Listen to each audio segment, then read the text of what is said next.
A partir deste momento, a Rádio da Universidade passa a transmitir diretamente da Praça da Alfândega. Programa Estação dos Livros. Produção: Manuela Farias Nogueira. Apresentação: Cláudia Heinzelmann.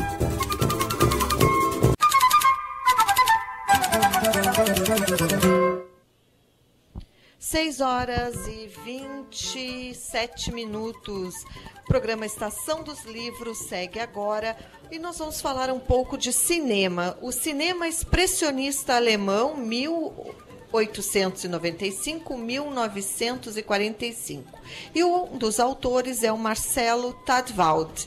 Boa tarde, Marcelo. Boa tarde, tudo bem? Bem-vindo aqui ao Estação dos Livros, a Rádio da Universidade.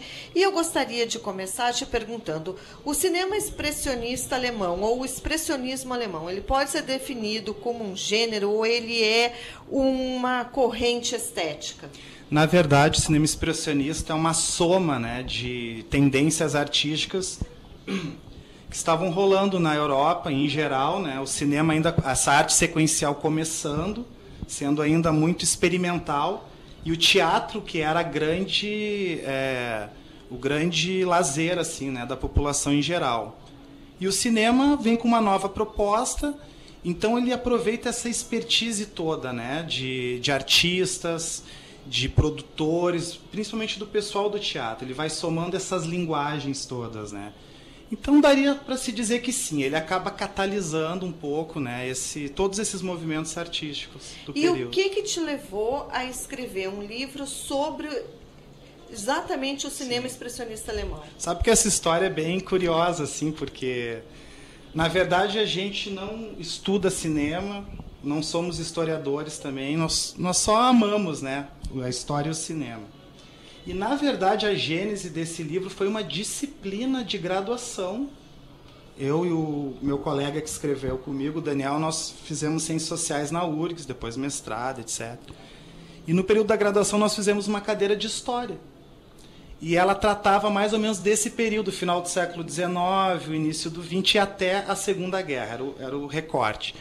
Mas uma cadeira também pesada, né? Tratava muito de guerra, de violência, desse tipo de coisa. E nós sugerimos ao professor se nós poderíamos fazer um trabalho final sobre cinema, desse período que a gente já conhecia minimamente, né? E assim foi, nós acabamos entregando um trabalho de graduação ali, de uma disciplina, né, regular, de 100 páginas mais ou menos. Eu lembro que o professor nos falou ainda que, olha, parabéns, mas eu não vou ler agora, porque não tem como. Mas isso ficou, né? Ficou na gaveta, na verdade. E mais de 10 anos depois, a gente retomou esse projeto com a editora Circula. Eles adoraram a ideia, né? Até para expandir a linha editorial para além dos trabalhos acadêmicos. E entrou um pouco nisso, mas evidentemente esse não é o texto original. A gente trabalhou em cima dele mais ou menos um ano. E somamos muitas imagens também para poder ter essa, né, para poder compor, né? É legal também trabalhar com as imagens porque essa corrente artística ela é muito essencialmente visual, né? Então a gente quis aproveitar um pouco. E quando a gente fala de expressionismo alemão, para quem é leigo, sim, mas gosta de cinema, a primeira coisa que vem na cabeça, os primeiros nomes é Murnau, Fritz Lang. Exatamente. Mas vocês vão para além deles. Na verdade, o expressionismo, a rigor, né, essas obras do Murnau, do Lang, o período delas não é muito longo, é um pouco mais de 10 anos. Existe uma outra tendência que as pessoas que conhecem talvez não tanto quanto o expressionismo, que se chama nova objetividade. É uma outra tendência também semelhante ao expressionismo, mas que estão de alguma maneira coabitando ali naquele período, naquele lugar, né? E claro, isso nas décadas de 10 e 20 especialmente. Em 1933, com a ascensão do nazismo, acaba, enfim, né? E tudo isso se transforma. Os simpatizantes, muitos artistas, diretores, produtores, acabam se seduzindo pelo nacional-socialismo, né, pelo nazismo, permanecem na Alemanha, e muitos outros acabam migrando, especialmente para a França e depois para os Estados Unidos, como é o caso do Lang, não é? Inclusive tem uma historinha interessante assim do Fritz Lang. Ele era casado com uma atriz também muito famosa, era aquele casal pop, né, das artes, do cinema. E conta uma história que o Goebbels, né, o ministro de propaganda do nazismo, chamou o Lang e disse, olha, isso em 1933, olha, nós queremos investir nisso, no cinema, porque tinha se tornado já um entretenimento para as massas, né? Era um entretenimento barato para ser usado como propaganda ideológica, etc. E queriam o Fritz Lang como diretor, né? Diretor do Reich. E o Lang disse, olha, estou lisonjeado, mas tem um problema aí, eu acho que vocês têm uma bronca aí com os judeus, né? Como é que faz? E então ele disse, não tem problema, nós vamos te dar o título de ariano honorário. E o Lang, olha, que legal, eu posso pensar, posso lhe dar a resposta amanhã? Com certeza. Ele chega em casa, diz para a esposa, arruma as malas, vão pegar o primeiro trem para Paris, que não tem mais como ficar aqui. E ela não aceita, ela era simpatizante, ali ocorre a separação do casal, o Lang pega o trem para Paris, não volta mais a Berlim, leva décadas para voltar. E, enfim, isso aconteceu com muitas outras pessoas. Não com a Marlene Dietrich, que é mais conhecida, ela já tinha ido antes, na verdade, né?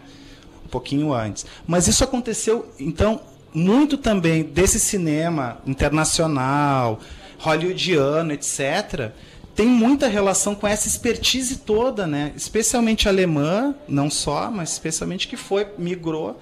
Isso aconteceu nas ciências, né? Em várias áreas. Né? Inclusive o Alfred Hitchcock, esse uso das sombras. Com certeza. Dessa linguagem, porque isso, na verdade, vem do teatro. Havia um produtor, um diretor famosíssimo, né? Na verdade, ele era de ascendência austríaca, que é o Max Reinhardt, né? E o teatro, as peças que ele montava uma peça por semana, porque lotava, ele era um frisson na Alemanha daquele período. E muitos artistas, ele tinha sido ator também, ele trabalhava muito com essa linguagem das sombras, do sombrio, e no livro a gente tenta mais ou menos fazer uma relação disso com a cultura nacional, né? Sabe que antropólogo não gosta muito de generalizações, mas a gente tenta perceber as tendências, né? E foi mais ou menos o caso. Então toda essa expertise, também tem uma coisa interessante assim, em termos culturais e sociais. Uma peça de teatro era necessário que você pagasse cada encenação, né? Cada sessão. E o cinema não, você podia pagar somente uma vez aquele, né? Então era muito popular, isso acabou, com certeza, o que a gente tem hoje, em termos de cinema, a importância que o cinema tem, se deve muito a esses pioneiros, não tenho dúvida disso. E só para falar ainda um pouco de quem se vale, né? Acho que hoje em dia, o que mais se percebe no diretor, o Tim Burton usa muito esse recurso. Sim, né? Com certeza. Me parece o Edward Mãos de Tesoura, sim, o claro, Gabinete do Dr. Caligari, claro. Alguma coisa assim, né? Esse último mesmo, eu até já tive a oportunidade de assistir, As Crianças de... Agora até me foge o nome, mas com certeza, né? Essa linguagem, eu acho que esse cinema fantástico que a gente tem hoje, o Tim Burton é uma dessas expressões, né, mais reconhecidas, com certeza tem essas fontes, essas referências. Ele mesmo já, em uma outra oportunidade, citou, reconheceu essas influências. Né? Eu acho que o cinema fantástico... eu acho que é quase um tema de casa para quem quer se aventurar, né, nesse tipo de produção, dar essa olhadinha para trás, porque é muito rico, né? É um período ainda muito rico e muito atual ao mesmo tempo. Assim, os filmes, hoje eles entram um pouco naquela categoria de filmes de terror, né? Porque tem esse caráter mais sombrio, mas não, são cinemas, na minha modesta opinião, é arte pura, né? E a fotografia, ela também tem um papel bem diferenciado desses filmes. Com certeza. Tanto que a gente procurou fazer uma filmografia, uma referência ali.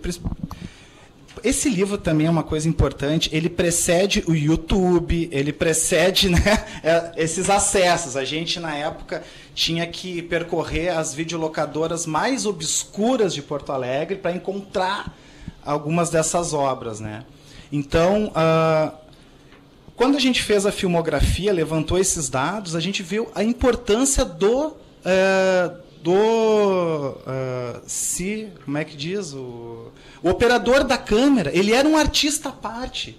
Tanto que ele tem um reconhecimento tal qual o diretor ou, né, o cast principal. Justamente por isso, pela importância que a fotografia foi apropriada, né, já por esses primeiros filmes experimentais ainda, lá no finalzinho do século XIX. Bem, o período que vocês reuniram aqui foi de 1895 a 1945, que é e traz uma série de filmes listados, um dos mais importantes, digamos, né, do cinema expressionista alemão. Marcelo, a tua sessão de autógrafos... Será amanhã, né, aqui na feira, né, no pavilhão de autógrafos, às 5 da tarde, entre as 5 e as 18. Então, de repente, pega a saída ali, né, do expediente. Seria muito legal se o pessoal pudesse prestigiar. E é um livro para quem gosta de cinema, para quem não é acostumado a ir ao cinema, porque a linguagem não é acadêmica. Originalmente, talvez tivesse um pouquinho mais esse caráter, né? Mas depois dessa revisão, a gente procurou também fazer uma linguagem que seduzisse desde os nerds do cinema clássico, né, até o pessoal que se interessa por história, por esse período, de repente vê, por exemplo, toda a ascensão, o período do nacionalsocialismo, né, do nazismo, que é um tema que, enfim, está muito presente sempre, né, a partir do cinema. Então, eu acho que ele pode ser interessante para muitas pessoas com interesses, né, bem diferentes, assim. Marcelo, muito obrigada pela entrevista e boa sessão de autógrafos. Eu que agradeço. Uma boa tarde. Obrigado.